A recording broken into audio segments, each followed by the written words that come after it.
about Taiwan. I'm Ethan Liu with news from here in Taiwan and around the world. The American Institute in Taiwan, or AIT, says a bipartisan U.S. delegation will attend President-elect Lai Ching-te's inauguration on May 20th. The de facto U.S. embassy in Taiwan says the delegation was appointed by President Joe Biden and will be led by his former senior advisor, Brian Dees.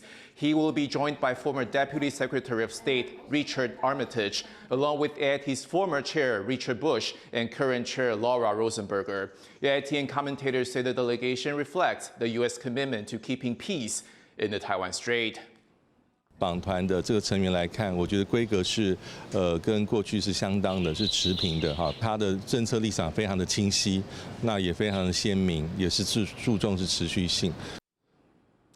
Premier Chen Jianren has stepped down along with his cabinet as the government prepares for the next administration. The government is entering the standard caretaker period ahead of President-elect Lai Ching-te's inauguration on May 20th. Until then, they won't pass any major policy decisions, but only handle routine matters. Lai has already chosen his administrative team, with Zhuo Rongtai said to be his premier. Taiwan's President Tsai Ing-wen will be leaving office on May 20th, and we've been looking at her legacy this week on TaiwanPlus. In foreign trade, Tsai introduced a signature policy that expanded Taiwan's ties with its southern and Southeast Asian neighbors and showed that Taiwan can help in more ways than one. Joyce Zhen reports.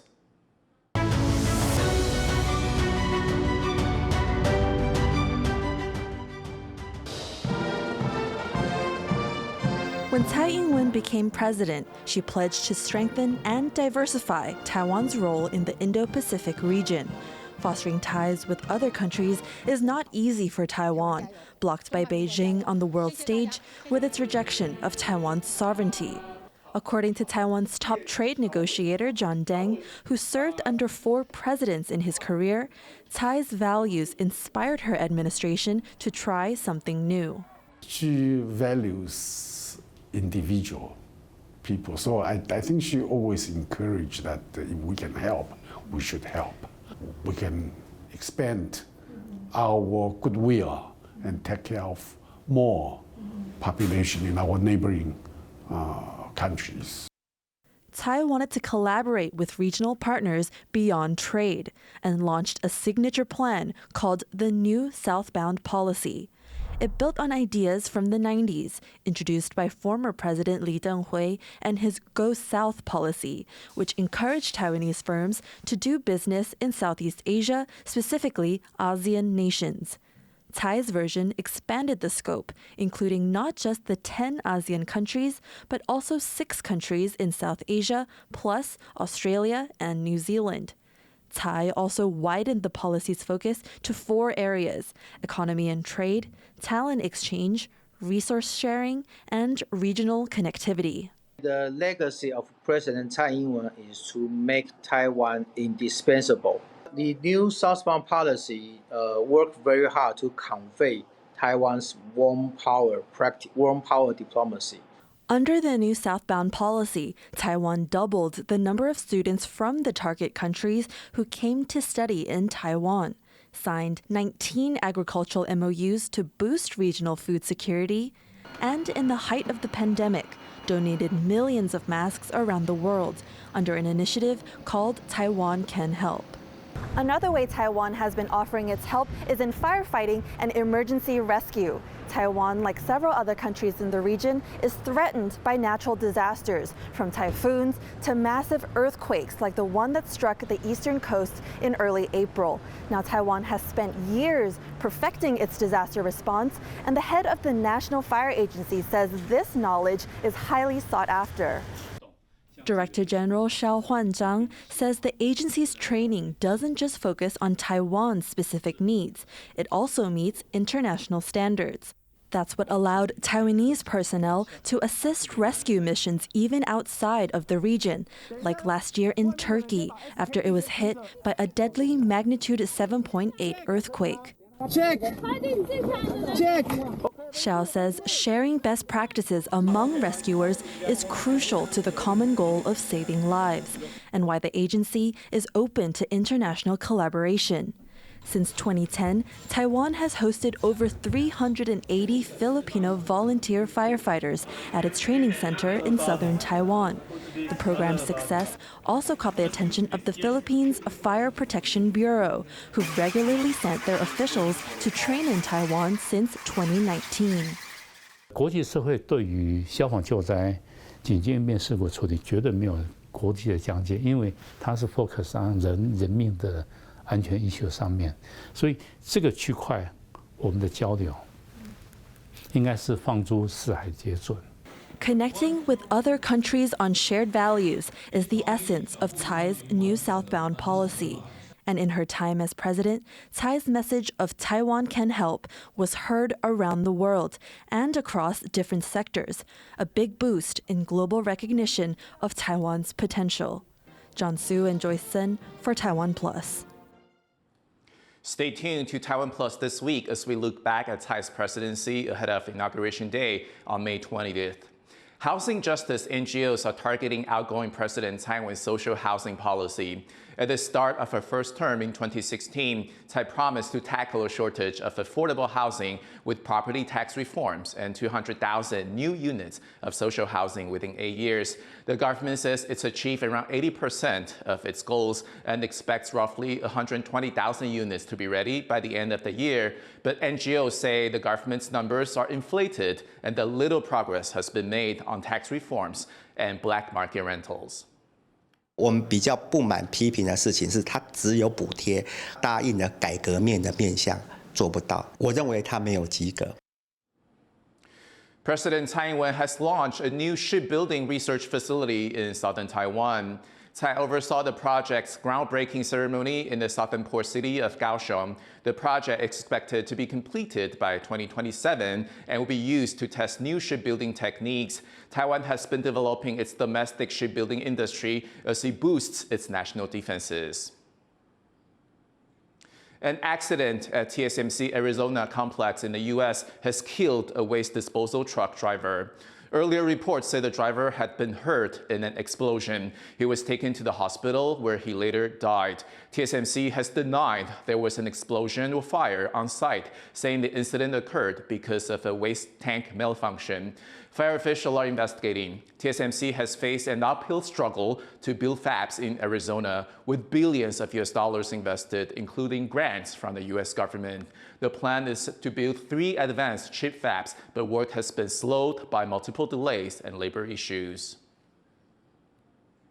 New tech is on the horizon and big bets are being placed on AI PCs.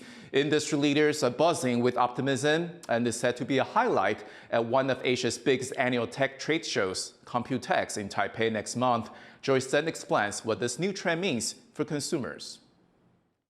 AI has captured a lot of global attention in recent years, and tech industry leaders say we're now entering a new era. 2024 has been dubbed the first chapter of the AI PC, that's the artificially intelligent personal computer, and hundreds of people have flocked to this Taipei forum to learn more about it, from executives from the likes of Intel, Google, and top Taiwanese brands Acer and Asus.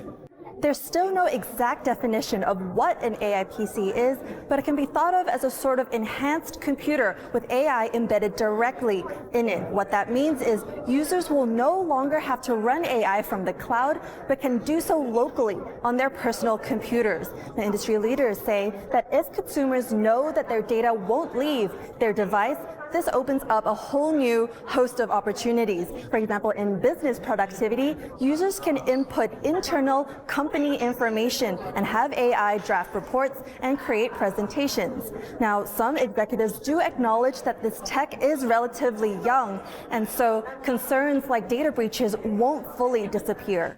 我想这个部分需要一个推广教育的过程啊。所以我想接下来 AI PC 的发展里面，其实包含产业这边，我想我们也要做一些相当多的努力啦。Firms across the trade, from AI chips to hardware and software, are racing to come out with their own tech for an AI-enhanced personal computer. And as a hub for advanced chips and electronic, leaders say Taiwan will have a central role to play in the AI PC wave.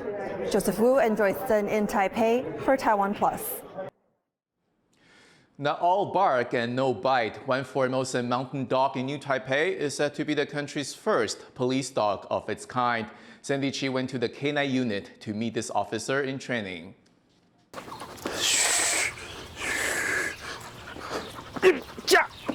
Focused, determined, and also playful. Meet 9-month-old Jaguar. He's police officer Chen Yanhong's partner in training. He's said to be the first Formosan mountain dog to join Taiwan's police force. The Formosan mountain dog is endemic to Taiwan. The breed isn't generally considered police dog material. But for years, the local police force has been searching for one that has what it takes. 我们在很久之前就一直想要训练说，台湾本土特有种的狗这样子。那我们有一直在找相关适合的。之前我们失败的经验就是太敏感，然后对事物的东西太没有专注力。Usually, police dogs come from certain breeds. 犬只的表现跟它遗传很重要。以往的狼犬、拉布拉多这些血统都是专门培育当工作犬，所以我们会以这些犬种为主，最主要是它的失败率会降低很多。现在在这个环境里面会尝食物，加强它的嗅觉本能。Up to 70% of all police dog trainees fail to make the grade. And it's not all down to breed. Candidates need to have certain qualities. 它要兼备的就是冷静跟也是要服从，对。因为我们在搜索的目标物比如说爆裂物好了，它要很积极的去找，但是要把它的那个能量内缩在里面，就不能说找到之后哇很狂很像玩具一样去玩它去拔它，它要冷静的很兴奋的指示我们。这个。Jaguar has been training with the New Taipei Police's K9 unit since he was 2 months old. Though he's not from the more traditional police dog breeds, Chen says he has exceeded expectations, not falling behind other candidates. Chen says Formosan mountain dogs actually have some advantages. They're better suited for Taiwan's environment and climate. Jaguar can train for hours in the summer heat and still recover quickly. Jaguar is currently in training to detect bombs. So far, he can sniff out 3 types of explosives while keeping his cool. Jaguar will eventually learn to detect 7 types of bombs. Once he's got all those down, he could go on active duty by the end of 2025. If his training is successful and Jaguar makes the cut, it'll be a milestone for his breed in the police force. Chen says he has high expectations for Jaguar, as they are not only partners, but also family and close friends. Over the months of intense professional training, Chen has also come to understand Jaguar's playfulness and unique personality. 他的缺点就是他太真男人了，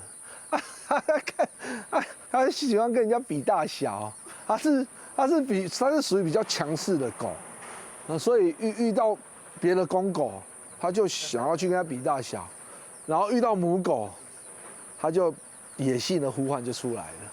Despite recognizing Jaguar's peculiarities, Chen is pushing hard to make sure he becomes a police dog.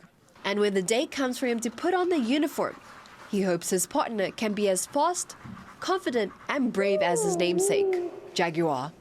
Scott Huang and Sandy Chi for TaiwanPlus.